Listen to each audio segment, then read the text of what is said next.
RPGs. Speaking of bad RPGs, Legend of Dragoon. Yeah, so there's like a horror show. Yeah, they announced of PS1. They announced yesterday the lineup of the Japanese PS3 download service. The games that'll be available. Thank Christ it's not all first party. Like Silent Bomber. That's awesome. That was my first thought. Silent Bomber. That's really hard to find. I'm so glad that they have third-party games in here, because if this was all first-party Sony stuff, they'd have like 2 months of good stuff, and then it would just be crap after crap after. You think they really made 2 months worth of good stuff? Yeah, if they do 10 a month, I mean, you can probably squeeze 20 good games out of first-party Sony. Parappa, Oh, okay.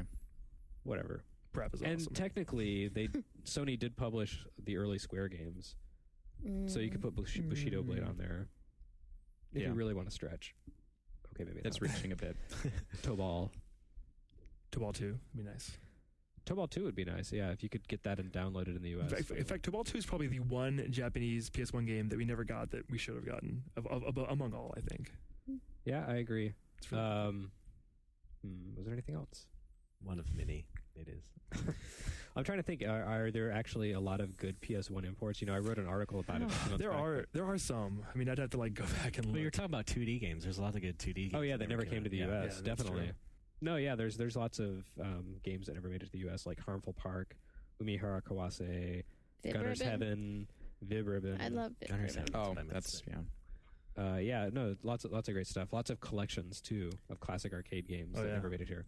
Although actually a lot of those have come out on PS2 in more expanded forms, which is nice. Yeah, PS1, it's funny, it seems a long time ago now, and it really was. It's hard to believe it's been more than 10 years since it came out. But if you go back and play those games now, and I think people will be playing them more once you can play them on your PSP, and next year play them on PS3. It's strange to think of these games as retro gaming, but they are now, know? Yeah, some of those collections could really hamstring the Wii service, honestly. Possibly. I mean, well, there's some you really mean like massive ones in Japan. Like the MSX Antiques? Oh, yeah. Except according to Shane, those are all kind of crappy. Yeah, a lot of the MSX games, MSX1 didn't have scrolling, so if you're playing something like Gradius, it doesn't actually scroll. It redraws the screen. Yeah, it's pretty bad. It's like playing Gradius in the Zelda world, where you go to the edge of the screen and it. Well, not quite that bad. It kind of redraws like an inch at a time, so you are moving, but it's all. That's still pretty atrocious. Yeah, if you ever played a TurboGrafx game like East 3, did you ever play that? It's kind of like that. I only played that on Super NES. Oh, okay. On TurboGrafx, it didn't actually scroll so much. Wow. I withdraw my statement then. Yeah.